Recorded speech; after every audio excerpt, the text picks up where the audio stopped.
Après les manifestations de lundi, les partisans des trois mouvances décident d'entamer une démarche officielle afin d'occuper à nouveau le terrain politique. D'après les précisions de Fetsan Rakotongenirin, chef de file de la mouvance Ravalman, lors du rassemblement quotidien de ses partisans à Beurerk hier, une demande d'autorisation en vue d'une réunion politique a été déposée auprès de la commune urbaine d'Antananarive, de la préfecture de police et de la circonscription régionale de la gendarmerie nationale. Dans cette lettre en date du 19 octobre, signé par Fetsan Rakotongenirin au nom des trois mouvances, la liberté d'expression est mise en exergue.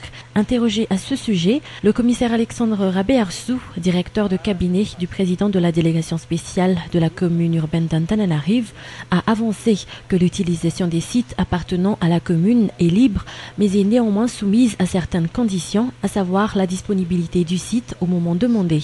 Les responsables auprès de la commune urbaine d'Antananarive ont effectivement reçu la demande en question hier dans l'après-midi, se sont réunis et ont donné leur réponse ce jour. Ainsi, l'on sait que la commune urbaine d'Antananarive aurait donné son accord pour que les partisans des trois mouvances tiennent un rassemblement au stade Analamaït d'Analamaït, le palais des sports et le jardin d'Ambouzatouv étant déjà réservés aux activités sportives et culturelles. La préfecture de police, quant à elle, est encore dans la phase d'étude concernant cette demande faite par les trois mouvances de tenir une manifestation politique au jardin d'Ambouzatouv et au palais des sports et de la culture Mahamasn. Toutefois, les responsables auprès de la préfecture de police d'Antananarive ont tenu à faire remarquer qu'étant en pleine période de campagne électorale, autoriser la tenue d'une telle manifestation politique nécessite mûre réflexion, vu que le rassemblement prévu par les partisans des trois mouvances n'en est pas une.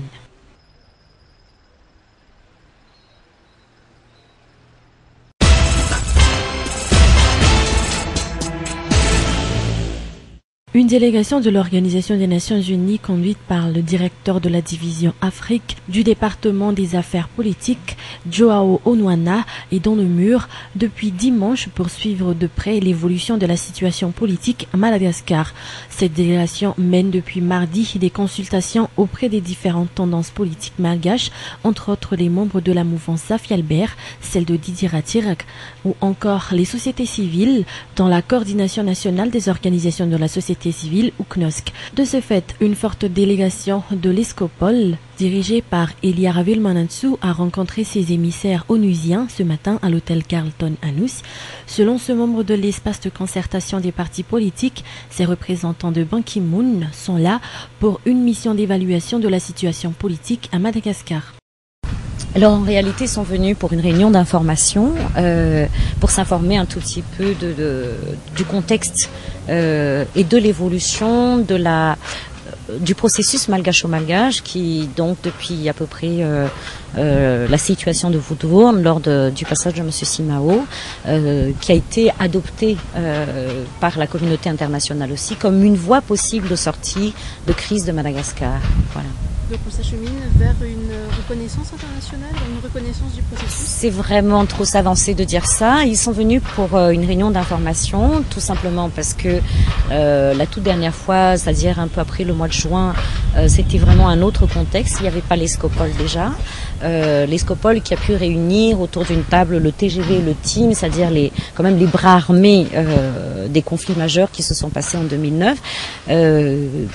Cette évolution aujourd'hui est considérée puisque déjà lors de la réunion de Woodbourne, l'ESCOPOL était un des principaux acteurs et tout simplement parce que l'ESCOPOL a déjà une stratégie, un plan d'action et un travail avec l'objectif principal de sortir le pays de la crise.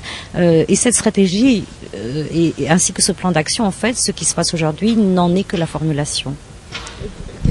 Quelles sont les doléances ou quelles sont les idées avancées par l'ESCOPOL auprès de la délégation des Nations Unies? En réalité, il n'y a pas eu réellement de doléances. C'était vraiment un exposé sur comment nous voyons les choses. Mais je pense qu'ils ont fait exactement la même chose avec d'autres acteurs politiques, des acteurs de la société civile, des acteurs de la société économique aussi. Et nous, sur le plan politique, nous affirmons et nous confirmons toujours que l'ESCOPOL reste une ligne médiane à l'intérieur de la société politique, une ligne médiane, tout simplement parce que ça a été son rôle et qu'on ne quitte pas ce rôle. Aujourd'hui, certes, il y a les deux chambres et on a un peu expliqué le rôle des deux chambres. chambres. Et ce que nous souhaitons faire aussi réellement et de manière très concrète au sein de ces chambres, l'une des premières choses, ce sont des mesures d'apaisement. Parce que même si tous les politiques de Madagascar sont d'accord pour aller vers les élections, s'il n'y a pas une situation d'apaisement, on ne pourra pas aller loin. Voilà. La mission de ces émissaires des Nations Unies à Madagascar étant limitée à l'observation et l'évaluation de la situation politique actuelle dans la Grande Île, ils ont tenu à préciser ce matin que la SADC demeure donc le chef de file de la médiation pour Madagascar. Par ailleurs, selon les dernières informations, une réunion du groupe international de contact sur la crise malgache aura lieu prochainement à Addis Abeba. Ce rendez-vous serait prévu pour les 29 et 30 octobre 2010. L'ordre du jour officiel de cette réunion n'est pas encore déterminé, mais il est fort probable que les différents rapports concernant Madagascar seront présentés à cette occasion, notamment ceux de la SADC et de l'ONU.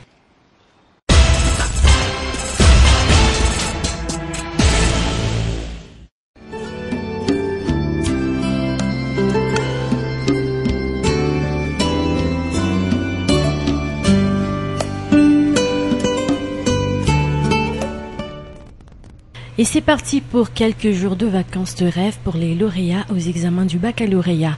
Les 25 méritants accompagnés par la première dame de l'État et non moins présidente de l'association FITI ont pris l'avion très tôt ce matin en direction de Nosy-Be. Bon nombre d'entre eux ont pris l'avion pour la première fois ce matin.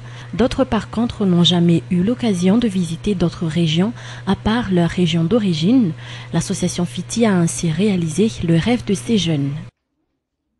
La visite de l'île Coumbe, l'île Taniel et l'île Sakati seront au programme durant le séjour de ces lauréats dans la partie nord de l'île, une occasion pour eux de se détendre mais aussi de découvrir d'autres univers.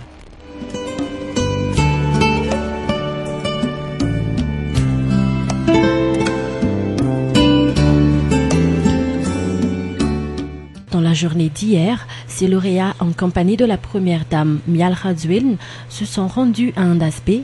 Divers jeux et animations ont été au programme.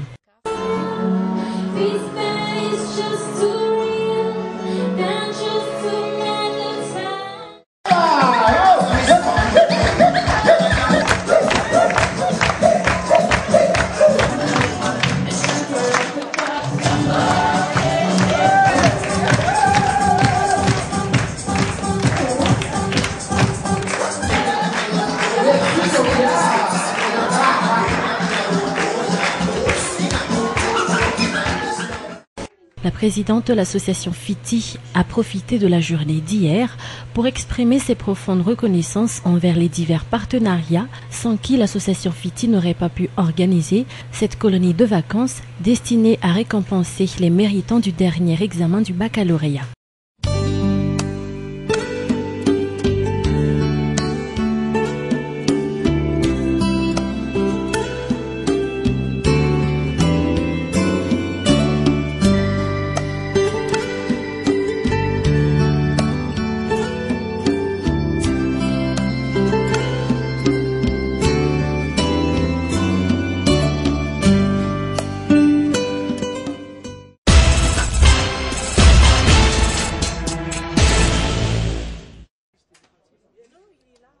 415 tortues ont été rapatriées de Malaisie à Madagascar ce jour.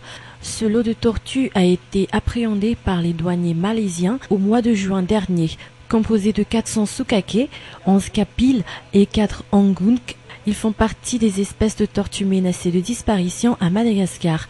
Récemment, des cas de trafic d'espèces de tortues venant de Madagascar ont été relayés par les médias nationaux ainsi qu'internationaux. Pas longtemps que la semaine dernière, 217 sokake ont été aussi appréhendés dans le bagage d'un malgache, cette fois-ci au Bangkok, en Thaïlande.